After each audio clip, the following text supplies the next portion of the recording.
Resort 1972లో వచ్చింది రేవంత్ రెడ్డి గారు. ఇందిరమ్మ మెదక్కి గెలిచింది 1980లో. కాబట్టి 1980లో గెలిచిన ఇందిరమ్మ మెదక్కి రిసార్ట్ తెచ్చింది అనేది ఎంతవరకు నిజం అనేది రాష్ట్ర ప్రజలు దయచేసి ఆలోచించుకోవాలి. BHL ఇందిరమ్మ తెచ్చింది. BHL was established in the year 1964 by the then Prime Minister Lal Bahadur Sastry. BHL 1964లో Lal Bahadur Sastry గారు ఈ దేశ ప్రధానమంత్రిగా ఉన్నప్పుడు స్థాపించబడినటువంటి సంస్థ.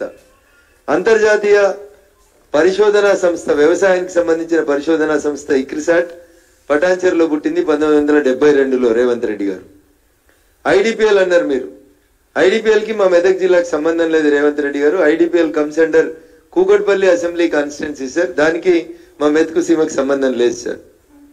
BDL అన్నారు sir. BDL was established in the year 1970. BDL పుట్టింది 1970లో, ఇక్రిసాట్ పుట్టింది 1972లో, BHL పుట్టింది 1964లో.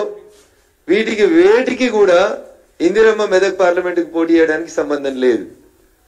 రేవంత్ రెడ్డి గారు ఆడినటువంటి మొట్టమొదటి పెద్ద అబద్ధం ఏంటంటే, ఇందిరమ్మ గెలిచినాక మెదక్కు కంపెనీలు వచ్చినాయి, మెదక్కు కంపెనీలు వస్తే కొలువులు వచ్చినాయి, ఆ కొలువుల ఆంధ్ర వాళ్ళు వచ్చిర్రు, ఆ కొలువుల బీహార్ వాళ్ళు వచ్చిర్రు, ఆ కొలువుల ఒడిశా వాళ్ళు వచ్చిర్రు, ఆ కొలువుల అన్ని రాష్ట్రాల వాళ్ళు వచ్చిర్రు. అందరికీ అన్నం పెట్టింది మెతుకు సీమ అన్నారు. అందరికీ అన్నం పెట్టింది కాబట్టి అది మెదకు కాదు, మెతుకు సీమ అని ప్రసిద్ధిగాంచింది. మీ వల్లనో ఇందిరమ్మ వల్లనో దానికి ఆ పేరు రాలేదు. మెతుకు సీమనే.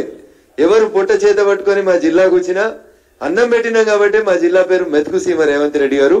అందుకని దయచేసి ఇందిరమ్మ ఇయ్యని కంపెనీలన్నీ ఇందిరమ్మ ఇచ్చిందని, ఇందిరమ్మ వచ్చినాకనే కంపెనీలు వచ్చినాయని, ఇందిరమ్మ వచ్చినాకనే మెదక్ జిల్లా లోపల పారిశ్రామీకరణ మొదలైందని మీరు చెప్పినటువంటి మాట దయించి ముఖ్యమంత్రి కుర్చీలో కూర్చున్నటువంటి మీరు ఇట్లాంటి అబద్ధాలు ఆడడం సమంజసం కాదేమో ఒకసారి ఆలోచించండి దయచేసి. మా గడ్డ మంచి గడ్డ, అందరినీ స్వాగతిస్తుంది. మీరు నన్ను తిట్టిపోతే కూడా స్వాగతించారు మా వాళ్ళు. ఎందుకంటే రేవంత్ రెడ్డి గారు మీకు తెలుసు, రఘునందన్ మాట్లాడితే ప్రజలు నమ్ముతారు. రఘునందన్ మాటకి విశ్వసనీయత ఉంది. అందుకనే మీరు మా గడ్డకు వచ్చి నన్ను విమర్శించి నన్నేదో పలచన చేద్దామనే ప్రయత్నం చేసిండ్రు. ఆ ప్రయత్నంలో మీరు ఆ కుర్చీని పలచన చేసిరేమో అనేది నా బాధ. సమకాలీకునిగా, ఒక ఏజ్ గ్రూప్ ఉన్నటువంటి వ్యక్తిగా, ఒకటేసారి రాజకీయాలకు వచ్చినటువంటి వ్యక్తిగా మీరు మిగతా వాళ్ళ మీద మాడినట్టు రఘునందన్ మీద భాష వాడొద్దని మీకు నేను మరోసారి గుర్తు చేయదలుచుకున్నాను. ఇకపోతే వారు మాట్లాడినటువంటి పలు అంశాలు. రఘునందన్ దుబాక్ ఏం చేసిండు, 10 ఏళ్లలో నరేంద్ర మోడీ మెదక్ ఏం చేసిండు, మా ఇందిరమ్మ ఇన్ని కంపెనీలు ఇచ్చింది అని చెప్పిండు. ఈ కంపెనీలు ఏవి ఇందిరమ్మ ఇయ్యలేదని నేను చాలా స్పష్టంగా మా మెదక్ జిల్లా ప్రజానీకానికి మీ ద్వారా చెప్పదలుచుకున్నాను. నరేంద్ర మోడీ మెదక్ ఏం చేసిండో చెప్పాలి రఘునందన్ అన్నాడు. మీ ఇందిరమ్మ కలగనిపోయింది రేవంత్ రెడ్డి గారు 1980లో. ఏమని? నన్ను గెలిపియండ్రి, మెదక్కు రైలు ఇస్తా అని 1980లో స్వర్గీయ శ్రీమతి ఇందిరాగాంధీ గారు కలగన్నారు. రేవంత్ రెడ్డి గారు వింటున్నారా? వినకపోతే మా SBI ఇంటెలిజెన్స్ పోలీస్ అధికారులు వినిపించాలి సార్కి. ఇందిరమ్మ 1980లో నన్ను గెలిపిస్తే మెదక్కి రైలు ఇస్తా అని చెప్పిపోయింది ఇందిరమ్మ. రైలు ఇచ్చింది నరేంద్ర మోడీ రేవంత్ రెడ్డి గారు. 2022వ సంవత్సరంలో గౌరవనీయులు కేంద్ర టూరిజం శాఖ మంత్రి కిషన్ రెడ్డి గారి చేతుల మీదుగా రఘునందన్ రావు దుబ్బాక్ ఎమ్మెల్యేగా మెదక్ రైల్వే స్టేషన్ ని ప్రారంభోత్సవం చేసినాం. కాబట్టి మీ ఇందిరమ్మ 44 సంవత్సరాల క్రితం కన్న కళని నెరవేర్చిన నాయకుడు ఎవరంటే నరేంద్ర మోడీ గారు. కాబట్టి అబద్ధాలు ఆడితే అదే పని అబద్ధాలు ఆడకరు దయచేసి. ఏది పడితే అది మాట్లాడితే మీరు మాట్లాడిన మాటలు నేను మీకు తర్వాత గుర్తు చేస్తాను, కానీ ముందు మేమేం చేసినామో చెప్పదలుచుకున్నాం.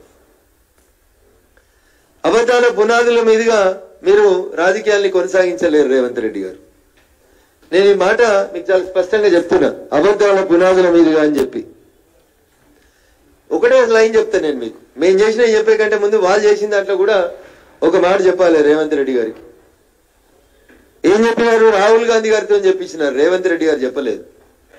ఇది రఘునందన్ రావు సొంత కవిత్వం కాదు, ఇది రాహుల్ గాంధీ గారితోటి రేవంత్ రెడ్డి గారు మాట్లాడిపించినటువంటి మాట. ఏముందన్న హెడ్డింగ్ దీంట్లో? కేసీఆర్ దోచుకున్న సొమ్మును పేదలకు పంచుతాం, రాష్ట్రాన్ని సీఎం అప్పుల పాలు చేసిండు రాహుల్. ఇంకా కిందికోటి ఒక లైన్ చెప్పిండు, ఒకదాని తర్వాత ఒకటి కాళేశ్వరం పిల్లర్లు కుంగుతున్నాయి, ఆత్మహత్య చేసుకున్న రైతుల కుటుంబాలను పరామర్శించారు. మరొక రైతు కుటుంబానికైనా పైసలు ఇచ్చిర్రన్న మీరు అధికారంలోకి వచ్చిన 5 నెలల్లో? ఇవ్వలేదు కదన్న. పోనీ కేసీఆర్ దోసుకున్న దాంట్లో ఎంత కాకిచ్చిరో చెప్పురు 5 నెలల్లో 1 రూపాయి